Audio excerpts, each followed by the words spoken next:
ఈ కాలంలో అన్ని పిచ్చిల్లోకి మించిపోయిన మహా పిచ్చి షాపింగ్ పిచ్చేమో అనిపిస్తోంది. షాపింగ్ పిచ్చి వాళ్ళని ఈ మధ్య ఇంగ్లీష్లో షాపింగ్ ఫ్రీక్ అని, షాపహాలిక్ అని అంటున్నారు. కొంతమందికి షాపింగ్ చేయడంలో విపరీతమైన ఇష్టం ఉంటుంది.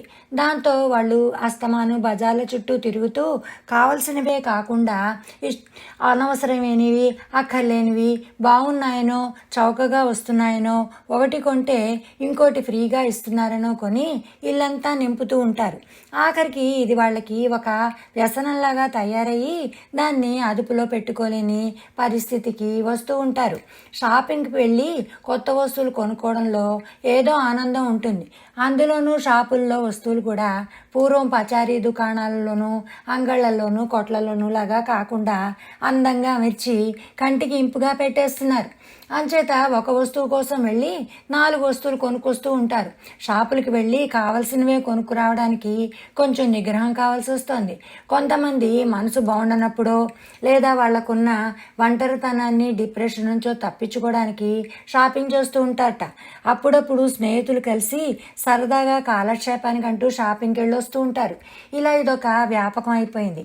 షాపింగ్ అనేది చూశారు అలవాటైపోయి తోచక ఎక్కువ ఆలోచించకుండా యథాలాపంగా విండో షాపింగ్ అంటూ తిరుగుతూ చేతి నిండా సంచులు నింపుకొని వస్తూ ఉంటారు.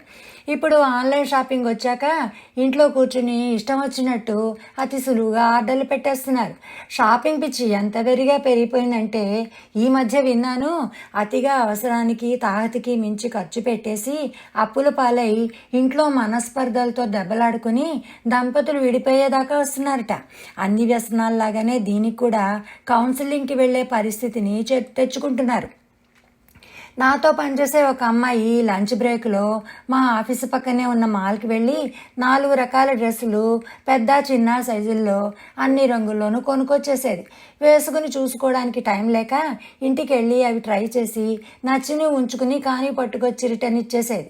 ఇదొక అలవాటైపోయి ఎన్ని కొంటోందో, ఎన్ని చేస్తోందో అంతా తికమక పడిపోయి సగం రిసీట్లు పారేసుకుని రిటర్న్ ఇవ్వడం మర్చిపోయేది.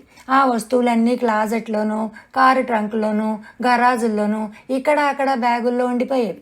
ఇలా ఉంటుందండి పిచ్చి ముదిరితే. ఇది ఇలా ఉండగా షాపింగ్ పిచ్చి వాళ్ళు అప్పుల పాలే బుర్రగోకుంటూ ఉంటే అక్కడ అమెజాన్లు, వాల్మార్ట్లు జిందాబాద్ లాభాలతో మిలియన్లు చేసేసుకుంటున్నారు.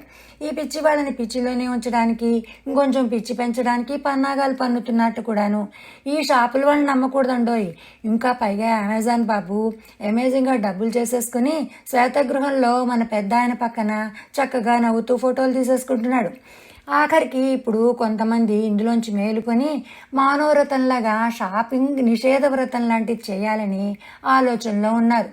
ఓ 6 నెలల్లో ఏడాదో పాటు రోజువారీ అవసరానికి మించి ఇంకా ఏ వస్తువు కొనకూడదు అని నిశ్చయించుకుంటున్నారు. ఏది ఏమైనా అదుపులో పెట్టుకోకపోతే ఈ షాపింగ్ పిచ్చి మహా ఖతర్నాక్దండి బాబు. చిన్న చిన్నగా మొదలై ఇంతింతై ఒటుడింతై అన్నట్టు పెరిగి పెరిగి కొంపల్ని కూల్చేస్తుంది. ఆమ్దాన్ని అట్టన్ని ఖర్చారూపయ్యేలాగా సంపాదనని మించి ఖర్చులు పెట్టడంతో కష్టాలు మొదలై ఇరుకుల్లో పడిపోతారు సుమా. ఏమంటారు? నా ఈ ఆడియో బ్లాగ్ నచ్చితే అందరితోనూ పంచుకోండి. ఉంటా మరి. ఉమాబొమ్మ కంటి.